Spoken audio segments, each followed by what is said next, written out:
প্রতিদিন আমাদের চারপাশে ঘটে যাচ্ছে অসংখ্য ঘটনা। এর মধ্যে আলোচনায় আসছে হাতে গোনা কিছু। তবে সময় ও পরিস্থিতির পরিপ্রেক্ষিতে গুরুত্বপূর্ণ হয়ে ওঠে বেশ কিছু বিষয়। এগুলো জানা না থাকলে আমাদের অনেক ক্ষেত্রেই পিছিয়ে পড়তে হয়। এ কারণে বিশ্বের বিভিন্ন প্রান্তে ঘটে যাওয়া নানা ঘটনা থেকে সংক্ষেপে কিছু গুরুত্বপূর্ণ সংবাদ থাকছে বাংলাভিউ দর্শকদের জন্য। ভোগ্যপণ্যের বিজ্ঞাপন কমবে, বাড়বে ভ্রমণ ও বিনোদনে। মহামারীর ধাক্কা কাটিয়ে বৈশ্বিক বিজ্ঞাপন বাজারে যে শক্তিশালী প্রবৃদ্ধির আশা জাগিয়েছিল তা এরই মধ্যে কমতে শুরু করেছে। বিশ্বের বৃহত্তম দুটি মিডিয়া বাইং কোম্পানি 2022 সালের পর 2023 সালেও বিজ্ঞাপন ব্যয়ে মন্দাভাব থাকে বলে পূর্বাভাস জানিয়েছে নতুন বছরও বিজ্ঞাপন বিক্রির প্রত্যাশা অনুযায়ী হবে না। এর জন্য চীনের ব্যবসার ধীরগতি, বিশ্বজুড়ে মূল্যস্ফীতি ও মন্দার সংখ্যাকে দায়ী করা হয়েছে। দক্ষিণ এশিয়ার অর্থনীতিতে দাপট থাকবে ভারতের। 2022 সাল খুব একটা ভালো কাটেনি দক্ষিণ এশিয়ার জন্য। শ্রীলঙ্কার অর্থনীতি ভেঙে পড়েছে, মূল্যস্ফীতি 70% পৌঁছেছে, খাদ্য ও জ্বালানির অভাব দেখা দিয়েছে, জনগণের তোপের মুখে দেশ ছাড়তে বাধ্য হয়েছেন প্রেসিডেন্ট।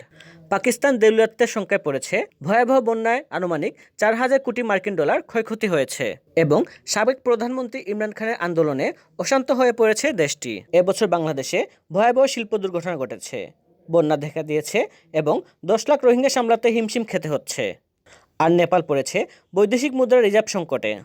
কিন্তু দক্ষিণ এশিয়ার দেশগুলো এমন অন্ধকারের মধ্যে থাকলেও একটি জায়গা জ্বলজ্বল করছে সারা বছর। 2022 সালে বেশিরভাগ মানদণ্ডেই ভালো কেটেছে ভারতের। করোনায় একদিনে 966 জনের মৃত্যু, শীর্ষে ফ্রান্স। করোনা ভাইরাসে আক্রান্ত হয়ে গত 24 ঘন্টায় 967 জনের মৃত্যু হয়েছে।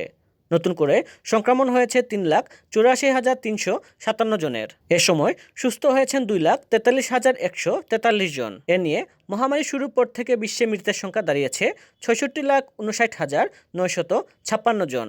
এ পর্যন্ত ভাইরাসে আক্রান্ত রোগীর সংখ্যা বেড়ে দাঁড়িয়েছে 65,40,57,677 জন। করোনা থেকে 62,95,12,577 জন সুস্থ হয়েছেন। বিশ্বের সবচেয়ে পুরনো জিন্স বিক্রি হলো কোটি টাকায়। যুক্তরাষ্ট্রের উত্তর ক্যারোলিনা উপকূলের 1857 সালে একটি জাহাজের ধ্বংসাবশেষের মধ্যে ডুবে থাকা ট্যাঙ্কের ভেতর খুঁজে পাওয়া গেল বিশ্বের সবচেয়ে পুরনো জিন্স।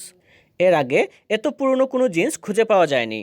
এরপর সেই জিন্স নিলামে উঠানো হয়েছে, যা বিক্রি হয়েছে 1 কোটি টাকায়। এটি জাহাজের কোনো শ্রমিকের বলে মনে করা হচ্ছে।